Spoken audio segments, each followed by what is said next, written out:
할렐루야, 반갑습니다. 하나님 말씀 같이 받겠습니다. 오늘 우리에게 주신 하나님 말씀은 신약성경 요한복음 6장 52절로 59절까지 말씀입니다. 성경을 들고 자리에서 일어서 주십시오. 자막을 보셔도 되겠습니다. 제가 한 절 읽고 여러분들이 한 절 읽고 마지막 절은 같이 읽겠습니다. 52절입니다. 그러므로 유대인들이 서로 다투어 이르되 이 사람이 어찌 능히 자기 살을 우리에게 주어 먹게 하겠느냐. 예수께서 이르시되 진실로 진실로 너에게 이르노니 인자의 살을 먹지 아니하고 피를 아니하면 너희 속에 생명이 없느니라. 내 살을 먹고 내 피를 마시는 자는 영생을 가졌고 마지막 날에 내가 그를 다시 살리리니 내 살은 참된 양식 내 피는 참된 음료로다. 내 살을 먹고 내 피를 마시는 자는 내 안에 거하고 나도 그의 안에 거하나니 살아계신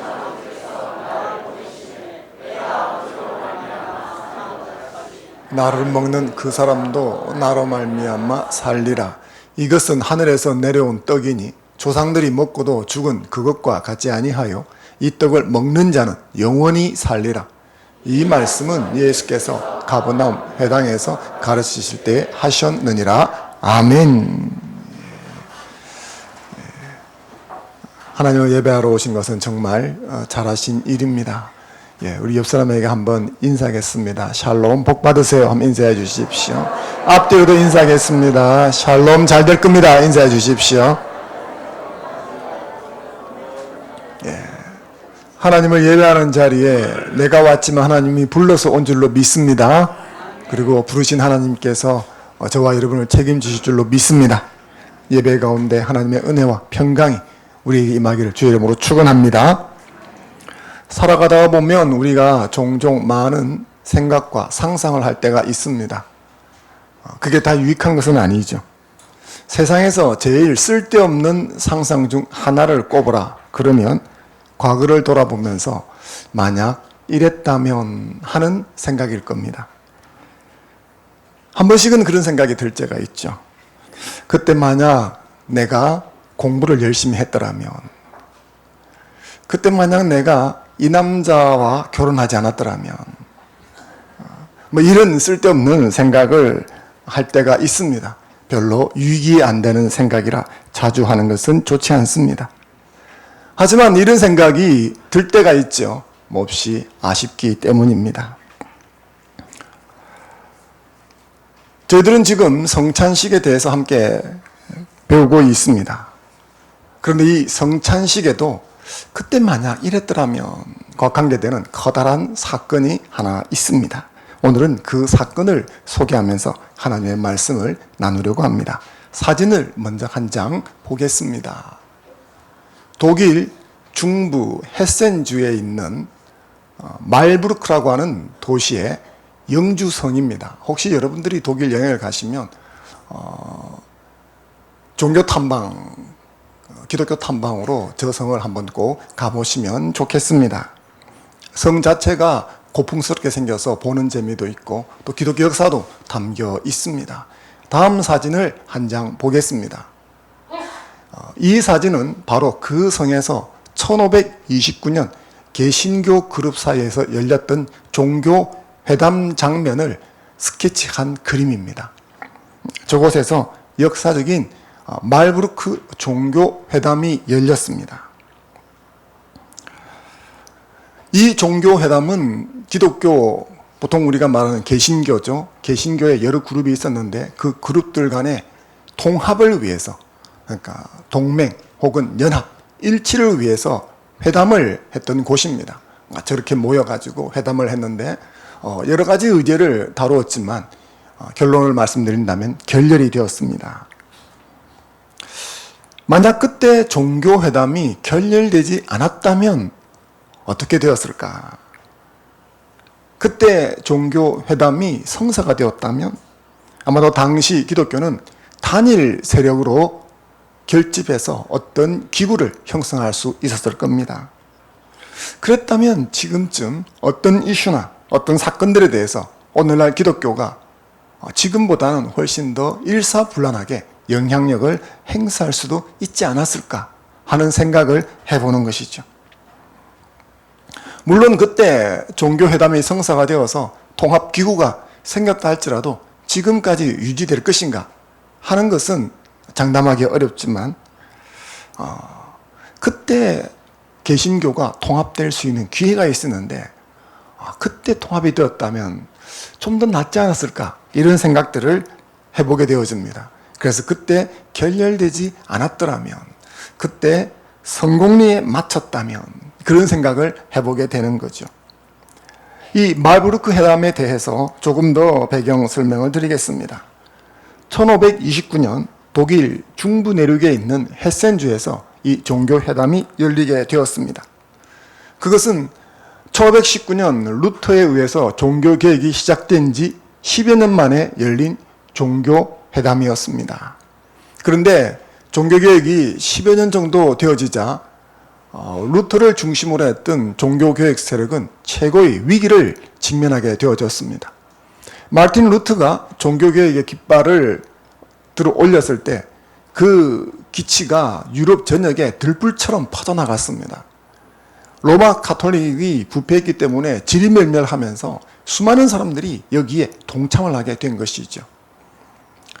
그런데 이렇게 종교개혁이 열렬한 호응을 얻으면서 각지로 퍼져나갈 수 있었던 여러 가지 이유 중에 하나는 가톨릭 진영이 새롭게 일어나는 이 개신교 진영을 초기에 진압하거나 대처하지 못했기 때문입니다.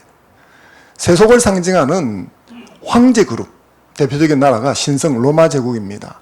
이 신성 로마 제국의 황제와 교권을 상징하는 로마 교황청의 교황이 서로 잘났다고, 서로 권력을 지겠다고 싸우고 있었습니다. 거기다가 황제 그룹은 황제 그룹 안에서 서로 자국의 이익을 위해서 다투고 있었고, 교황 그룹은 교황 자체 세력 안에서 서로 교권을 가지고 다투고 있었습니다. 그래서 내부가 사분오열되었고 부정부패가 만연했었습니다. 그랬기에 종교개혁의 기치를 들었을 때 어떻게 대처하지 못하고 일방적으로 확 밀려버렸습니다. 그렇게 10여 년 세월이 흘렀을 때 이 신성 로마 제국의 황제와 교황이 서로 화해를 합니다. 그리고 손을 맞잡고 우리가 개신교를 박멸하자, 이렇게 작전을 세우게 되어집니다.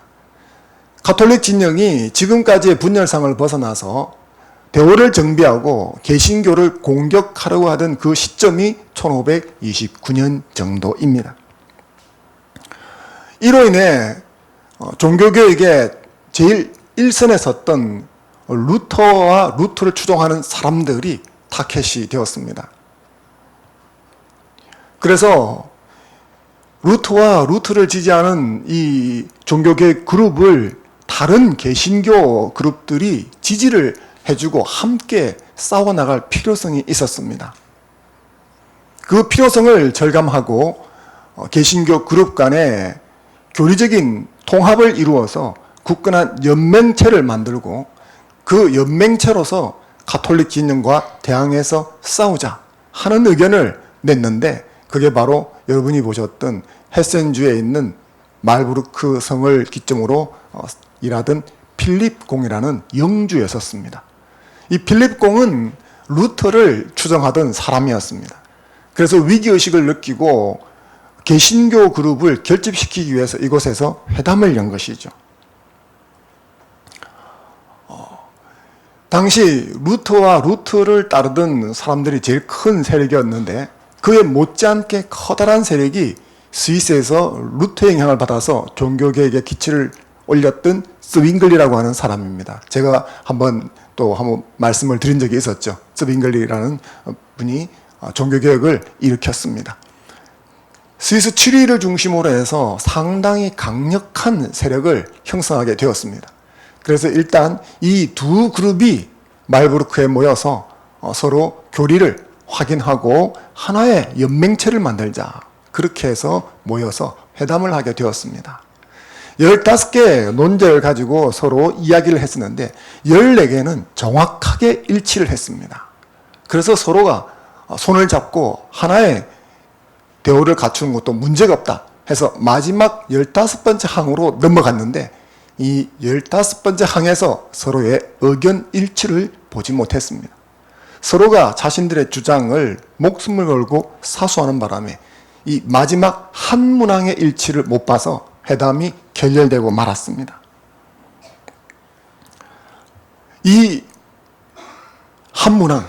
한 문항의 문제가 뭐였을까요? 성찬식에 관한 견해였습니다. 이 성찬식에 관한 견해가 서로 어긋나는 바람에 회담은 결렬되었는데 이 회담 결렬은 커다란 파장을 일으켰습니다. 가톨릭 진영이 군대를 몰고 공격해 들어와서 개신교 진영이 장악하고 있던 땅을 다 강제로 빼앗게 되어집니다. 그래서 루터가 종교개혁을 일으켰던 그 중심지 삭소니 지역이 땅을 빼앗깁니다. 그리고 이 헤센 지역 역시도 전투 끝에 멸망하고 영주인 필립공은 포로로 잡혀서 감옥 속으로 들어가게 되어집니다. 전열을 같이 갖추었다면 스위스 용병들이나 군인들이 함께 싸울 수 있었는데 각자 제 길로 가는 바람에 각계 격파를 당하게 되었습니다.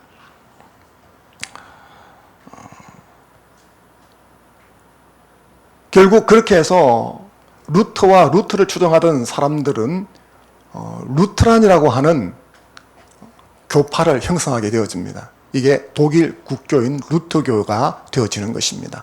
독일과 북부 유럽 쪽으로 이 세력이 형성이 되었고 스빙글리를 추종하던 사람들은 스위스 지리를 중심으로 번져나가게 되어집니다. 그리고 이 스빙글리와 루터의 이야기들을 서로 종합해서 완성한 사람이 깔뱅이라는 분입니다. 이분이 스위스, 네덜란드, 아일랜드 이런 곳으로 영향력을 행사하게 되어집니다. 우리가 보통 한국에서 가장 크게 영향력을 끼치는 장로교단이다 하는 것이 바로 이 스위스, 쯔빙글리와 그리고 좀 더 분명히 말하면 깔뱅을 통해서 형성되어지는 것이다. 그렇게 보시면 되겠습니다. 이 루터교회와 개혁교회, 그래서 루터교회는 루트란이라고 부릅니다. 그리고 그와 다르게 이제 다른 길을 걸어갔던 다른 남아있는 개신교 그룹을 개혁교회라고 부르는데 이 성찬 논쟁에서 서로의 의견을 좁히지 못하고 결렬되었지만 이후 스위스 로옌베르크에 만나서 이 성찬 논쟁에 대해서 의견의 합일점을 찾게 되었습니다. 그런데 그 의견의 합일점을 얻는 것이 너무 늦어버린 거죠. 약 450년이 지난 1973년에 이 두 진영은 만나서 성찬식에 대해서 서로의 견해가 조금씩 양보하면서 합의를 이루어내게 되었습니다. 그때 만약 합의를 이루었다면 엄청난 반향을 일으킬 수 있었을 것 같았는데 해서 아쉬운 점이 있는 것이죠. 이 사건을 통해서 하나 우리가 기억해야 될 교훈이 있는데 그것은 본질이라고 해서 목숨을 걸며 지키는 것들이 시간의 흐름 속에서 이 본질적인 문제가 아닐 수도 있다는 사실을 우리에게 가르쳐 줍니다. 그때는 바로 눈앞에 가톨릭 진영이 군사를 몰고 그 땅을 공격해 들어오는 그런 시점이었기 때문에 서로 연합과 일치를 해야만 겨우 살 수 있었는데 이 문제가 본질적인 문제다 생각을 해서 죽어도 이 문제는 양보할 수 없다. 그렇게 하다가 결렬이 된 거였거든요. 그런데 430년이 지나서 악수할 수 있었다면 그건 본질적인 문제는 아닌 거죠. 본질적인 문제는 시간이 흘러간다고 바뀌는 게 아닌 것입니다. 성찬식에 대한 견해는 성경 해석에 대한 차이점이었습니다. 그리고 연약한 인간이 성경을 해석할 때 오류가 있을 수 있는 거죠. 그러므로 자기의 주장을 절대시하고 타인의 주장을 무조건 무시하는 것은 우리가 삼가 조심해야 될 일이다. 그렇게 생각이 되어집니다. 여하튼 성찬 견해 차이로 이 두 진영이 나뉘어지게 됐는데 어떤 의견을 게재를 했기 때문에 나뉘어졌을까? 그러면 우리가 성찬식에 대한 견해들을 좀 알 필요가 있죠. 일단 성찬식에 대해서 큰 견해 하나를 우리가 알아야 됩니다. 왜냐하면 종교개혁이란 교회에서 교회를 계획해 나온 것이기 때문이죠. 교회에서 교회를 계획해 나왔기 때문에 기존에 있는 그 교회를 기존에 있던 교회다. 그래서 구교라고 말을 합니다. 그리고 그 교회에서 계획해서 빠져나왔기 때문에 이것을 새로운 교회다. 그래서 신교라고 이야기를 합니다. 구교는 보통 우리가 가톨릭이라고 그러죠. 신교는 보통 기독교 혹은 개신교라고 부릅니다. 그러니까 이 성찬식에 대한 견해를 우리가 올바로 알으면 구교, 중세, 종교개혁이 일어나기 전까지 교회에서 성찬식에 대해서 어떻게 생각했는가 하는 것을 알아야 할 필요가 있습니다. 그것은 지금도 로마 가톨릭이 지키고 있는 주장이죠. 중세까지 이어내려져 오던 그 성찬식에 대한 교회의 견해는 화채설입니다. 한번 따라해 보겠습니다. 뭐라고요? 화채설. 예. 여름에 먹는 화채가 아니고요. 예. 될 화자를 씁니다. 예. 몸체자를 써서 몸이 변한다, 된다 그런 의미입니다. 화하다 그런 뜻이죠. 이것은 주님께서 제자들에게 성찬식을 하시면서 빵을 떼어서 주면서 뭐라고 말씀하십니까? 이것은 내 몸이다 라고 말씀하시고 잔에 포도주를 담아서 주시면서 뭐라고 말씀하십니까? 이것은 내 피다 라고 말씀하셨다는 거죠. 이 화채설은 주님의 이 말씀을 문자로 그대로 보았습니다. 그러니까 빵은 뭘로 만듭니까? 밀가루로 만들죠. 포도주는 포도에서 나오는 것입니다. 근데 주님께서 이건 내 몸이다 하는 순간 빵은 뭐가 되는 겁니까? 주님의 육신의 살이 된다는 거예요. 이것은 내 피다 그러면 포도주가 뭐가 된다는 거예요? 주님의 피가 된다는 거예요. 즉 본질이 어떻게 신비하게 바뀐다는 거예요. 어떻게 바뀌었느냐? 묻지 말라고 했습니다. 왜냐? 하나님은 천지를 만드시는 분이기 때문에 말씀하시면 그대로 바뀌는 거지. 그걸 믿어야 한다. 이게 중세까지 성찬식에 있어서 교회의 가르침이었습니다. 문자적으로 빵과 포도주가 예수님의 살과 피가 된다고 가르쳤기 때문에 성찬식을 하는데도 상당히 조심스러웠습니다. 왜냐하면 이 빵인데 주님의 말씀에 따라서 건네는 순간 이게 뭐가 되는 거예요? 주님의 살이 되는 거거든요. 그러니까 이게 땅바닥에 떨어지면 어떻게 되겠습니까?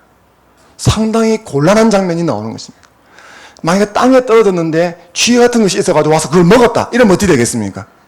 쥐를 잡아 죽일 수 있을까요? 없을까요? 왜냐하면 이게 신비한 주님 살이기 때문에 먹는 사람은 주님과 일체가 되어버리거든요. 쥐를 잡으면 주님을 잡는 거예요. 그래서 이 빵 쪼가리가 땅에 떨어지면 즉각 주워 먹어야 했었습니다.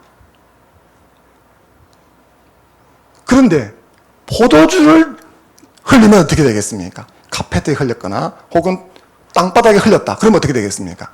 핫타 먹어야죠. 그런데 빵 쪽하고 다르게 포도주는 액체이기 때문에 핫타 먹을 수가 없습니다. 핫타 먹어도 이미 스며들어 버리지 않습니까? 그래서 성찬식을 할 적에 빵은 신자에게 나누어 주지만 포도주는 분배하지 않습니다. 그래서 신부들이 자신들이 대표로 먹고 끝내는 거죠. 이게 화채설의 기인에서 그런 것입니다. 그런데 종교개혁자들이 종교개혁을 일으키면서 이런 미신이 어디 있는가? 그렇게 주장을 했었습니다. 그래서 로마 가톨릭이 가르치던 화채설은 미신이다. 성경 어디에도 말하고 있지 않다. 주님이 이것은 내 몸이다 했을 적에 그게 어떻게 육신의 피부가 될 수 있겠느냐. 내 마음은 호수다. 그러면 마음이 호수가 되어서 출렁거리고 그게 배를 띄우고 할 수 있느냐. 상징이다. 그렇기 때문에 이게 문자적으로 본질이 바뀐다 하는 것은 어불성설이라고 가르쳤습니다. 그러면서 루터는 성찬식에 대한 자신의 견해를 밝혔는데 이 루터는 로마 가톨릭에서 신부 수업을 받고 신부로 오래 활동하던 분이었습니다. 그러다 보니까 알게 모르게 로마 가톨릭의 사상과 잔재들이 몸에 많이 좀 배어 있었다. 이렇게 볼 수가 있죠.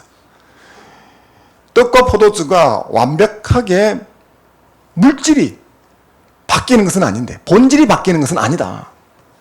그런데 주님께서 이것이 내 몸이다 했었으니까 주님이 이 물질에 임한다 이렇게 가르쳤습니다. 그래서 빵 쪼가리가 하나 있으면 빵 쪼가리 위에 아래, 앞에 뒤에 주님이 같이 있다. 그래서 이 빵조각이를 먹으면 주님의 살을 먹는 것이 된다. 이렇게 가르쳤습니다. 이것을 공제설이라고 합니다. 공자는 빌 공자에 제자는 있을 제자. 빈 공간에, 그러니까 빵조각이 하나 있으면 빵조각의 빈 사방 공간에 뭔가가, 신비한 뭔가가 있다라는 거죠. 이 말이 이해되십니까? 예. 저는 전하면서도 이해가 잘 안 됩니다.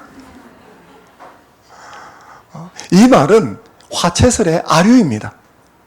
본질이 변하는 것은 성경이 지지하지 않기 때문에 그건 할 수 없는데 뭔지 모르지만 신비한 요소가 있다는 거죠. 그래서 그것을 빵조각이 아래 위에 마치 뭡니까? 잼 바르는 것처럼 이렇게 돼가지고 같이 먹는 거다. 그렇게 설명을 하는 거죠. 이 루터의 공제설을 정면으로 반박하고 나온 것이 쯔윙글리입니다. 주님께서 이것은 내 몸이다, 내 피다 라고 말했을 적에 그것은 상징이다. 그걸 문자로 해석하면 되느냐. 빵 어디에 주님이, 그러면 몇 센치 위에 주님이 계시냐. 이렇게 되물으면서 이야기를 하는 거죠. 이것은 나를 기념하라 한 것이다. 그래서 이것은 주님께서 신자를 위해서 희생하신 그 십자가의 공로와 은혜를 기억하고 기념하라고 하는 의식일 뿐이지 그게 뭔 신비한 게 있는 게 아니다. 이것을 쯔빙글리의 기념설이라고 합니다. 개신교에 그 말부르크 회의가 열릴 적에 크게 이 두 의견이 서로 부딪힌 거죠. 루터 진영의 공제설과 쯔빙글리 진영의 기념설이 부딪힌 것입니다. 자, 여러분, 이 두 의견 중에서 어떤 의견이 성경적인 의견일까요? 어떻게 생각하십니까? 예, 다른 의견이 성경적인 의견입니다. 이 두 의견은 각각 장점이 있지만 뚜렷한 단점을 가지고 있습니다. 그래서 종교개혁을 완성했다고 평가를 받는 장 깔뱅이 이 성찬식에 대해서 새롭게 견해를 밝힙니다. 그 견해가 바로 영적 임재설이라는 것입니다.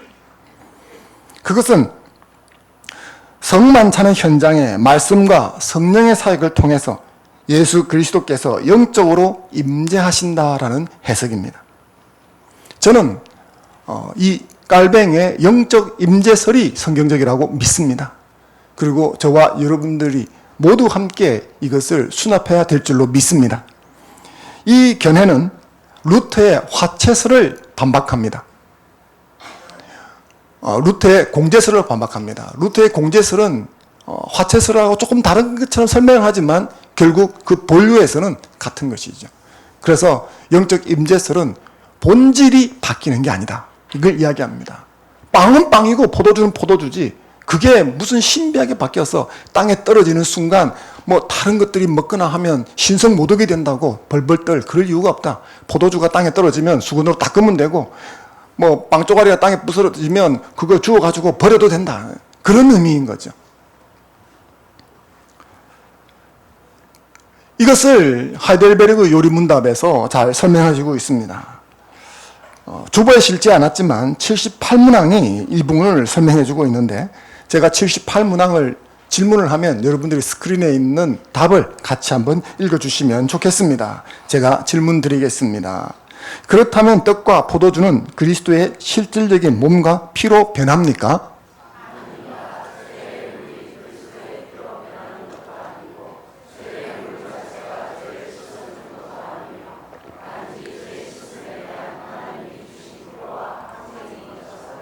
성찬의 거룩한 떡도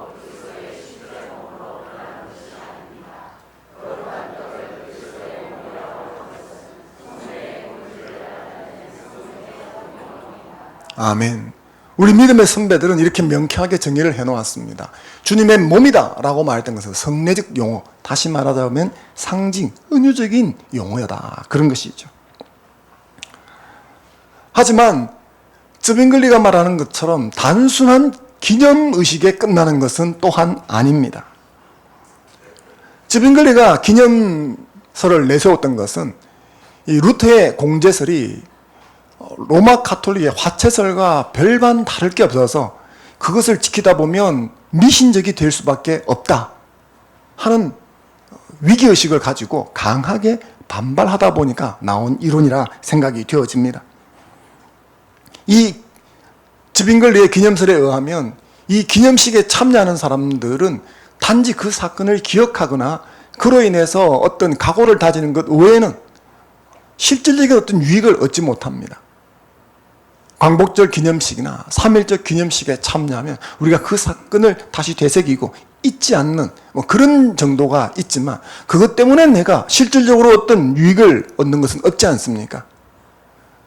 즈빙글리의 기념설은 주님께서 제정하신 성만찬이 단순 기념식이 되어버리도록 만들 위험성이 있었던 것입니다.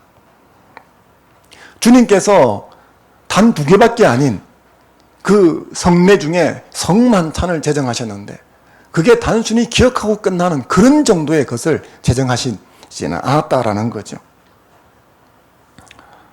그래서 깔뱅은 이 성만찬 예식을 할 적에 이것은 그냥 단순히 빵이고 단순히 포도주지만 사실은 여기에 영적인 어떤 힘과 능력이 작용한다 이렇게 본 것입니다. 그래서 그것을 그리스도의 영적 임재, 그리스도와 영적 교제, 그리스도와 영적 연합 이렇게 설명을 한다는 거죠. 사실 루터는 이런 부분을 설명하고 싶었던 것입니다. 그러니까 단순하게 그 의식을 지수는 것이 아니라 하나님의 어떤 커다란 은혜가 거기에 함께 있는 것이다. 그걸 화채설의 영향을 받아서 말하다 보니까 공제설이 되어버린 거죠. 반면에 즈빙글리는 그런 것들을 부정하고 미신적인 요소가 교회에 침입하지 못하도록 막고자 하다가 보니까 하나님께서 이 의식을 제정하시고 주시려고 하셨던 어떤 영적인 부분들을 간과하는 그런 실수를 범한 것입니다. 그래서 여기에 대해서 균형적으로 깔뱅이 이야기를 한 것이죠. 우리 믿음의 선배들은 이런 전통을 밟아서 우리에게 가르쳐 줍니다. 주보에 있는 76문항을 한번 같이 보겠습니다. 제가 읽으면 여러분이 답해 주시면 좋겠습니다. 십자가에 달리신 그리스도의 몸을 먹고 그의 흘리신 피를 마신다는 것은 무슨 뜻입니까?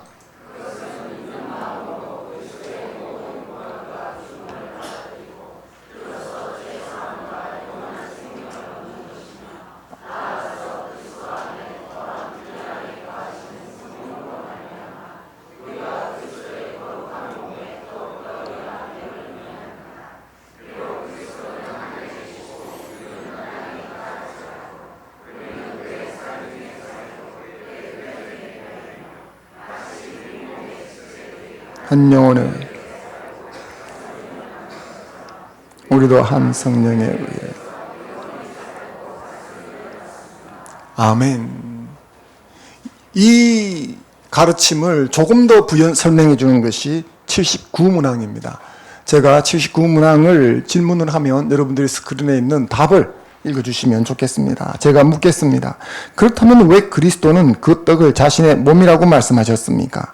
또한 그 잔을 자신의 피 또는 자신의 피로 세우는 새 은혜라고 말씀하십니까? 그리고 왜 사도 바울은 예수 그리스도의 몸과 피에 참여하는 것이라고 말합니까?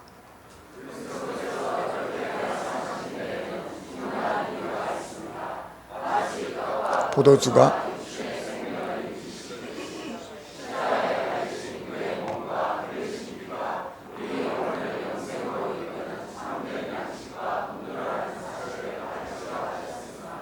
더 나아가서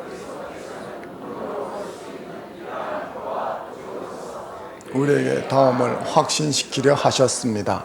첫째, 기념하면서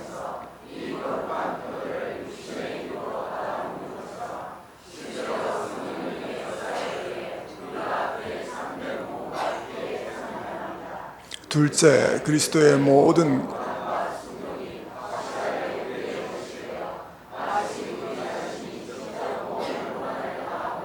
우리의 죄값을 하나님께 치른 것과 같습니다. 아멘. 이곳에서 성찬식에 참여하는 자들이 얻게 되는 실질적인 유익에 대해서 우리에게 말해주고 있습니다. 예를 들어서 우리가 빵을 먹으면 우리 문화로 치면 밥이죠. 그죠? 밥을 먹으면 실질적으로 얻는 유익이 뭡니까? 에너지를 얻어서 활동할 수 있고 생명을 보존할 수 있지 않습니까? 주님의 살과 피를 먹으면 그와 같은 유익을 얻을 수 있다고 지금 가르치는 것이죠. 하이델베르그 요리문답은 성찬식이 단순한 기억에 그치는 기념식이 아니라 실질적인 효력이 있는 것이다 라고 가르치는 것입니다. 그렇다면 그 실질적인 효력이 구체적으로 뭘까? 한 두 가지 정도를 말해볼 수 있습니다. 첫 번째는 구원에 대한 확신을 준다 하는 것입니다. 깔데오는 성찬식을 이렇게 말하기를 눈에 보이는 표지로서 그리스도의 약속이라고 했습니다. 우리가 예수 그리스도의 죽으심과 부활을 믿고 예수님을 나의 구세주와 주인으로 영접할 적에 우리는 구원받습니다. 맞습니까? 틀립니까? 한 번 더 묻겠습니다. 우리가 예수 그리스도의 죽으심과 부활을 믿고 나의 구세주와 주인으로 영접할 때 우리는 구원받습니다. 맞습니까? 아멘, 맞습니다. 그렇습니다. 제가 틀린 걸 이야기하겠습니까? 여기서 구원받았다라고 하는 말은 죄의 형벌에서 구원받는 것을 말하고 죄의 권세에서 구원받는 것을 말하고 죄의 존재에서 구원받는 것을 말합니다. 그래서 이것은 이미 구원받았음을 뜻하고 순간순간 구원받아 간다는 것을 뜻하고 앞으로 구원받을 것을 뜻하는 것입니다. 제가 왜 이렇게 설명하느냐 하면 구원을 세 가지 측면으로 한꺼번에 다 이해를 하셔야 되기 때문에 그런 것입니다. 그런데 우리의 연약성 때문에 우리는 순간순간 이 구원에 대한 확신을 잊어버리곤 합니다. 세례받고 이런 것이 오래되어서 그 처음의 경험이 희미해지니까 구원의 확신이 떨어지고 살아가면서 나의 연약함 때문에 죄를 짓고 주님과 함께하기보다는 세상과 함께하고 어둠과 함께 하다가 보니까 구원의 확신이 사라지는 거죠. 주님은 우리의 이런 연약성을 잘 아셨기 때문에 우리 눈에 보이도록 우리 앞에 표현하는 물질적인 표지를 주셨는데 그 중에 하나가 바로 이 성찬식이라는 겁니다. 사랑하는 성도 여러분, 구원은 우리가 만드는 게 아니라 하나님께서, 삼위일체 하나님께서 우리를 통해서 만들어가는 것인 줄로 믿습니다. 주님이 우리를 자녀 삼으셨다면 또한 그 주님께서 당신이 오실 그날까지 우리를 지키시고 보호하시고 흠도 티도 없는 자로 주님 앞에 세울 때까지 인도하실 것을 믿는 여러분 되시길 바랍니다. 빌립보서 1장 6절 말씀을 같이 한번 읽겠습니다. 시작. 너희 안에서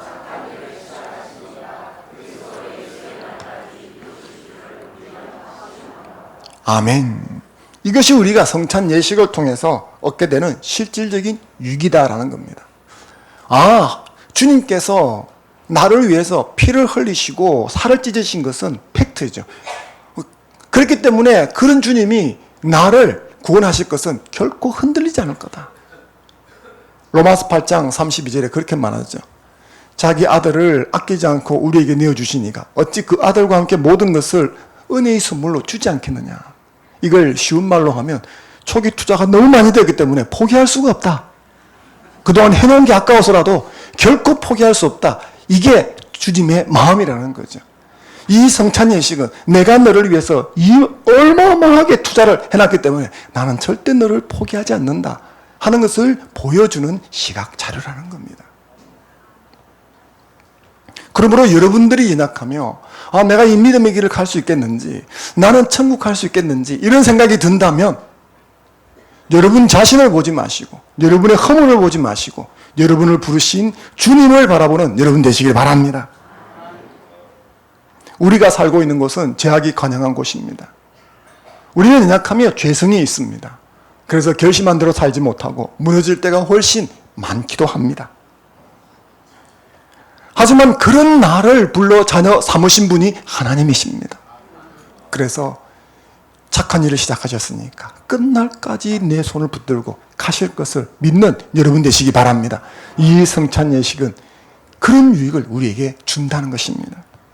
두 번째 성찬 예식이 우리에게 주는 유익은 그리스도와의 신비한 연합을 통해서 영생을 소유한 신자답게 살아갈 힘과 능력을 준다는 것입니다. 우리가 앞에서 살펴본 하이델베르그 요리문답에서 떡과 잔을 마시는 것은 그리스도와 신비한 연합이 되게 한다고 가르쳐주고 있습니다. 그리스도의 몸이 되는 거예요. 사람의 몸이 있으면 손가락도 있고 발가락도 있고 여러 가지가 있죠. 그러면 손가락을 한번 생각해 보겠습니다. 이 손가락 끝에 손톱이 있는데 이 손톱이 자라지 않습니까? 손톱을 자라게 하는 건 뭘까요? 예, 손톱을 자라게 하는 것. 손톱을 자라려면 피가 손톱 끝까지 와야 되지 않겠습니까? 양분이 여기까지 와야 합니다. 자, 그러면 손톱을 자라게 하는 건 뭘까요? 예, 피가 아니고 뭡니까? 머리입니다. 뇌입니다. 피를 공급해 주는 것은 심장이 하는 일이죠. 펌프질을 해서 손끝까지 피가 가게 하는 것입니다. 그런데 그 심장에게 피를 펌프질을 해서 그까지 보내라고 하는 뇌의 명령이 없으면 피가 공급이 되지 않는 거죠. 그래서 사람의 인체를 본다면 우리 몸이 정상적으로 살아서 움직이는 것들은 모두 무엇 때문입니까? 뇌 때문인 것입니다. 머리가 기능을 하기 때문에 그런 것이죠. 그리스도와 신비한 연합이 되었다라는 것은 바로 이 머리 대신 주님의 통제하에 들어갔다는 것입니다. 그래서 주님께서 보호하시고 주님께서 지키시고 주님께서 공급하시고 주님께서 성장시켜 가는 것입니다.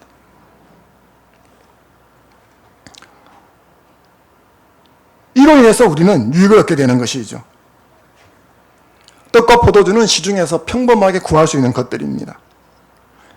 하지만 이 성찬 예식에 참여할 적에 이 떡과 포도주를 통해서 주님께서는 그리스도의 신비한 연합이라는 이 우리가 알 수 없는 신비 속에서 우리에게 실질적인 유익을 주신다는 겁니다. 이것이 깔뱅의 영적 임재설의 핵심이죠. 그리고 이것은 그냥 자신이 주장하는 것이 아니라 성경을 기반으로 하는 것입니다. 오늘 본문 말씀을 통해서 한번 살펴보겠습니다. 오늘 우리가 읽었던 본문 말씀의 배경은 오병이어라는 사건입니다. 물고기 2마리와 떡 5개를 가지고 5,000명이 넘는 사람을 먹였다는 거죠. 기적의 현장입니다. 이 자리에 있었던 많은 유대인들은 흥분되었습니다.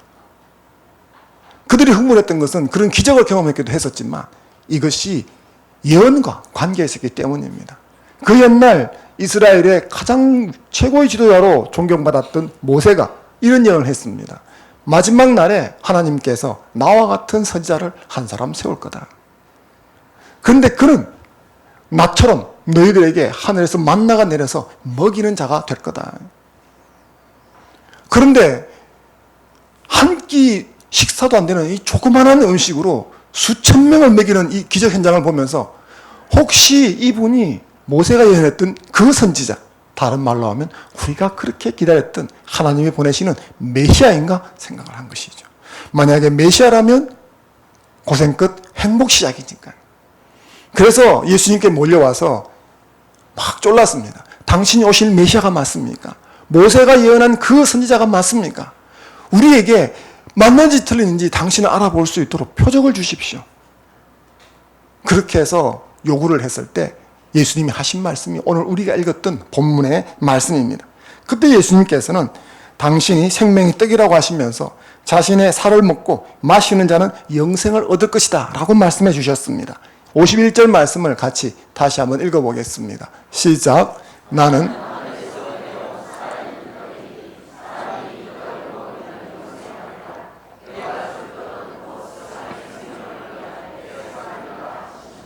아멘.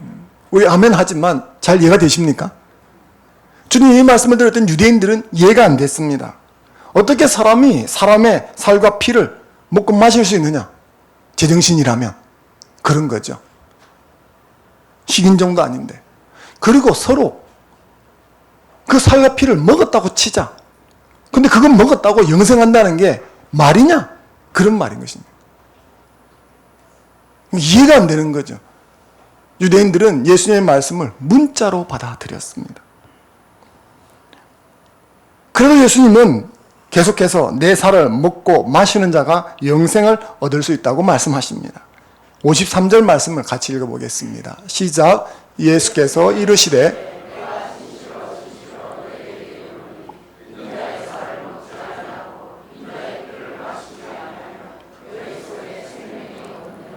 아멘. 여러분이 성경을 읽으시면서 성경을 해석하는 큰 원칙 중에 하나가 있는데 그게 뭐냐면 여러분이 이걸 읽다가 문자적으로 먼저 해석을 하셔야 됩니다. 근데 문자적으로 해석했는데 문자적으로 해석하면 뜻이 성립되지 않는다. 예수님께서 식인을 하라고 가르치지는 않지 않겠습니까? 뜻이 형성이 안 되는 거죠. 그렇다면 그것을 상징이나 은으로 이해를 해야 한다 하는 것입니다. 주님께서 내 살을 먹고 내 피를 마셔야 한다 이렇게 말씀하신 것은 성례적 표현인 것입니다. 상징과 은유가 된다는 거죠. 그러면 예수님의 살을 먹고 피를 마시면 어떤 결과가 나타납니까? 56절입니다. 같이 한번 읽어보겠습니다. 시작.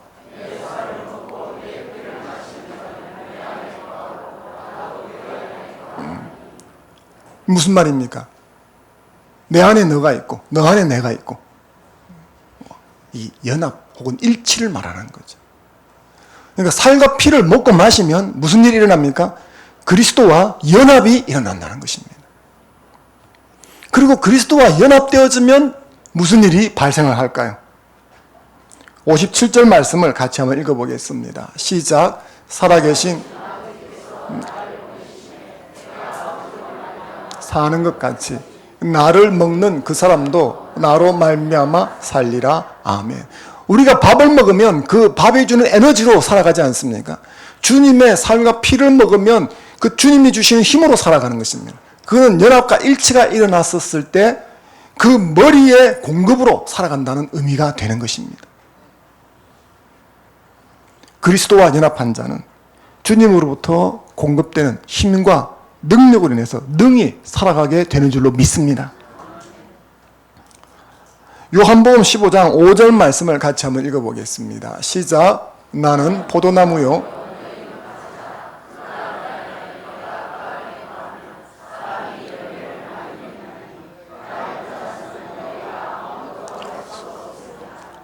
아멘.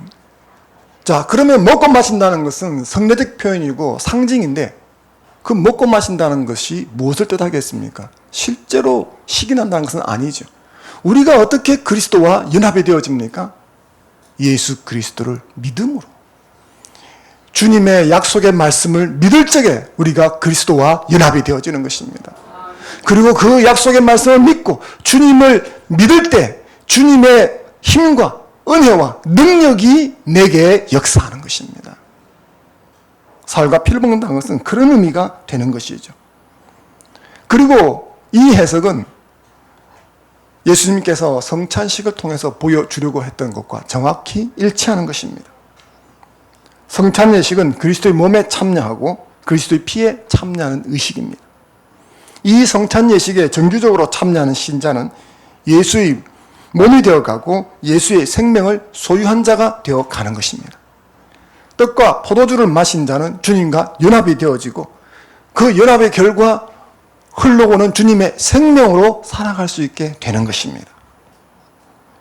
이것은 사람이 단순히 정신만이 아니라 실제로 예수님의 생명을 소유한 자로서 스스로 예수의 삶을 살아갈 능력이 생겼다는 것입니다.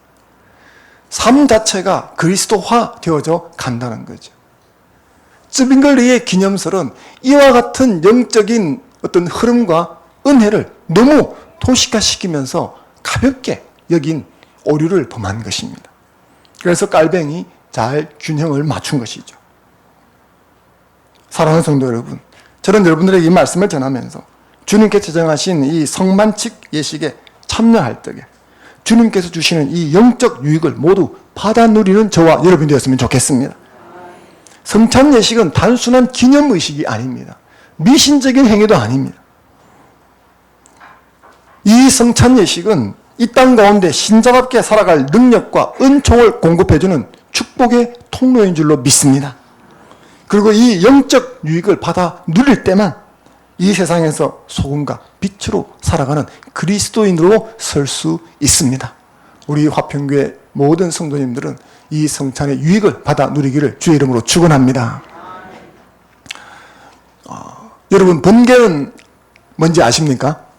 예, 번개를 보신 적은 있으시죠? 예, 번개는 맞지는 마시기 바랍니다.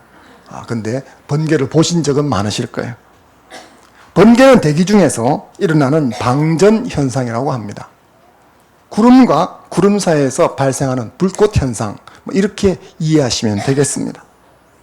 그런 번개 가운데서 지상으로, 즉 땅으로 떨어지는 번개를 뭐라고 부르는지 아십니까?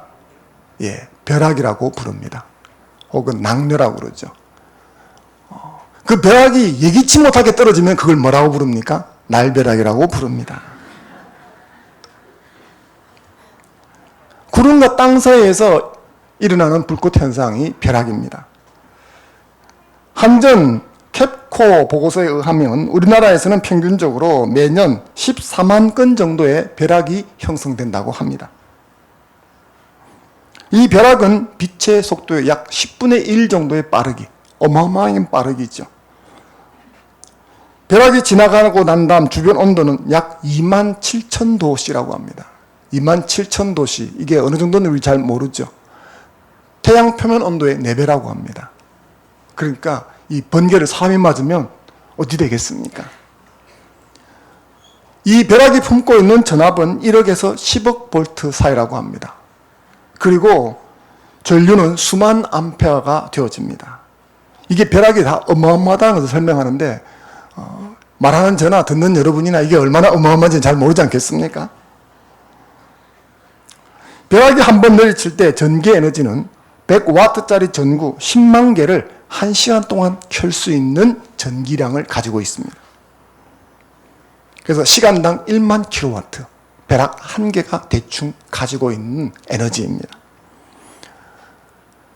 서해 앞바다에 가면 영흥도라는 섬이 있습니다. 여기에 영흥 화력발전소가 있는데 우리나라 화력발전소 중에서 제일 큽니다. 수도권의 전기의 20%를 담당하고 있는 발전소인데 이 영흥 발전소가 1시간에 발전해내는 전기량이 80만 킬로와트입니다. 말하자면 벼락이 80개가 떨어지면 영흥도라는 큰 화력발전소에서 1시간 전기 만드는 에너지를 동일하게 뿜어낸다는 것입니다. 그래서 이 벼락은 순간적이지만 어마어마한 에너지를 가지고 있는 거죠.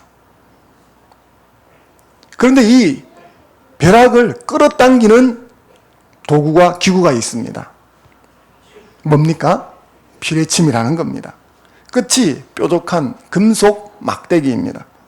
이 피레침을 건물 꼭대기에 세워두면 벼락을 끌어들이는 효과가 있습니다. 왜냐하면 벼락은 높은 곳에 위치한 뾰족한 물체에 끌리는 성질을 가지고 있기 때문입니다.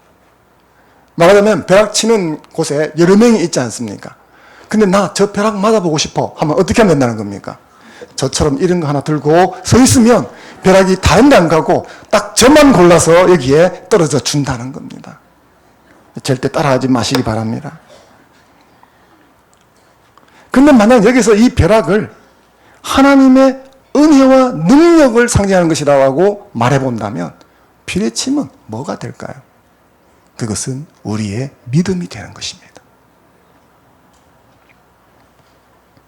하나님의 은혜는 벼락이 가지고 있는 에너지와 가히 비교할 수 없는 것입니다. 하나님의 은혜는 어마어마한 것입니다.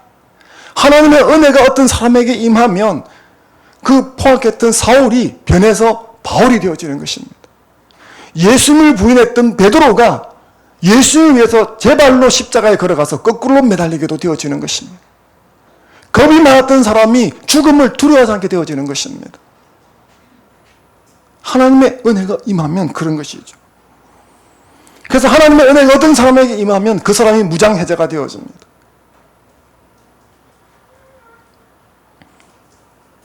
한거불능이 되어집니다. 겁쟁이에게는 용기가 치솟습니다. 이게 하나님의 은혜의 에너지며 능력이며 특징인 것입니다. 그래서 이 하나님의 은혜를 경험한 사람들이 이구동성으로 말하기를 하나님의 은혜는 불가항력적이다라고 말합니다. 여러분이 이곳에 계신 것도 그와 같은 불가항력적인 하나님의 은혜를 입었기 때문인 줄로 믿습니다. 그런 하나님의 은혜와 은총을 나에게 끌어들일 수 없을까? 내 삶에 임하게 할 수는 없을까? 그렇다면 믿음의 피뢰침을 들면 되는 것입니다. 믿음은 하나님의 은혜를 나의 삶에 실질적으로 끌어들여서 그 유익을 누리게 해주는 것입니다. 믿지 않으면 그 은혜가 내 삶에 흘러들어오지 않는 거예요. 사랑하는 성도 여러분, 성찬식에 믿음으로 참여한다면 하나님의 은혜를 경험하게 될 줄로 믿습니다. 그래서 어떤 의미에서 보자면 성찬식은 그 사람이 믿음이 있는지 없는지를 시험하는 리트머스 시험지와 같은 것입니다. 한 사람이 예수 그리스도를 믿고 그분의 약속의 말씀을 믿음으로 이 성찬 예식에 참여하면 그 믿음이 하나님의 은혜를 끌어오게 되는 것입니다. 하나님의 은혜가 그 믿음을 타고 그 사람의 심령에, 그 사람의 삶에 임하게 되어지는 것입니다. 하지만 그런 믿음이 없이 이 성찬 예식에 참여하는 거예요. 지난달에도 했는데 또 성찬 예식이 다가왔네. 뭐 많이 주는 것도 아니고 홀짝거리면서 입만 베렸네. 이거 왜 하는지 몰라. 후딱 끝나면 좋겠다. 이렇게 참여하는 사람에게는 이 성찬 예식이 아무런 일을 일으키지 않습니다. 왜요? 은혜가 임하고 싶어도 피뢰침이 없어서 그렇거든요. 그냥 다른 곳으로 흘러가 버리는 것입니다. 일반 기념 예식과 별 차이가 없는 것이죠. 사랑하는 성도 여러분, 이 성찬 예식에 거칠애로 참여하지 않기를 바랍니다. 주님을 믿고 주님의 약속의 말씀을 믿음으로 참여하시는 여러분 되시기 바랍니다. 그래서 이 성찬 예식이 주시는 은혜를 다 받아 누리는 여러분이 되셨으면 좋겠습니다. 더 나아가서 이 복을 간헐적으로 시행되어지는 성찬 예식 때만 받는 것이 아니라 여러분의 일상 매일의 삶에서 순간순간 받아 누릴 수 있기를 주의 이름으로 축원합니다. 이 성찬 예식에 사용되는 것이 빵입니다. 그렇죠? 이 빵은 뭘 상징합니까? 주님의 몸을 상징하는 것입니다. 근데 이런 생각 해보지 않으셨습니까? 주님의 몸을 상징하는데 왜 하필이면 빵을 썼을까? 주님의 몸을 상징한다면 더 적합한 게 있습니다. 뭐겠습니까? 양고기죠. 어린 양이 주님을 상징하지 않습니까? 그 성찬식 할 적에 양고기 튀김이나 양고기 수프나 이런 식으로 양고기 요리를 해놓으면 훨씬 더 좋지 않겠습니까? 근데 왜 주님은 양고기를 쓰지 않으시고 빵을 쓰셨을까요? 심오한 뜻이 있을 것 같죠? 비싸서 그렇게 했습니다. 양고기가 비싸죠. 당시 고기는 쉽게 먹을 수가 없는 것이었습니다. 그래서 절기라든지 특별한 날에만 고기를 먹을 수 있었어요. 반면에 빵은 어떻습니까? 매일 몇 끼 먹는 거죠. 싸니까 그렇게 먹을 수 있습니다. 하지만 그런 의미만 들어있는 게 아닙니다. 이 빵을 먹는 것, 성찬식에서 빵을 먹는 것은 주님을 믿음으로 주님의 주신 은혜를 누리는 것이지 않습니까? 근데 그것을 어쩌다 한 번 먹는 양고기가 아니라 매일같이 먹어야 되는 빵으로 하신 이유가 뭐겠습니까? 이 은혜를 매일의 삶에서 순간순간 누리기를 원하는 주님의 바람이 여기에 들어있는 것입니다. 그러므로 사랑하는 성도 여러분, 주님이 성찬식을 통해서 우리에게 주시려고 하시는 그 영적 유익을 믿음의 피뢰침을 세우고 받아 누리는 여러분 되시기 바랍니다. 더 나아가서 여러분의 일상에서 그것을 받아 누렸으면 좋겠습니다. 요한복음 15장 5절 말씀을 같이 한번 읽겠습니다. 시작. 나는